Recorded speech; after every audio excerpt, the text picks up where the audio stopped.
Which one do you feel like is more important in the interview process with your, the clients that you work with, who you've Yeah. seen more success with? Well, competence is in the preparation. The competence is in the preparation, but the confidence is in the performance. Because, like I said, they have to believe you.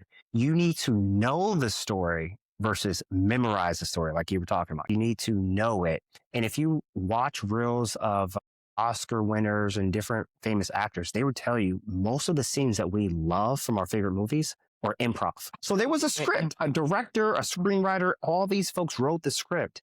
But when they said, and action, the great actor went in there and they improv. They knew, but they didn't memorize word for word. Yeah. And I think so, even for myself, as someone who speaks for a living in my role and just in other capacities, I feel so much better when I am naturally telling a story versus when I am trying to look at these cards and be like, make sure I say this or make sure I say that. It feels so much better when I'm able to tell a joke, when I'm able to break up the monotony of what I'm saying, even if it's something technical, even if it's something long, because I know this story in the back of my head and I have my cliff notes and I'm going to get to the end of it, but we might take a different path versus what I have written down on the card. Just need to practice the performance part. Okay, so from what you said, something that I've derived or I have arrived to is that most people don't fail interviews because they're not qualified. It's because they can't articulate or they can't show their value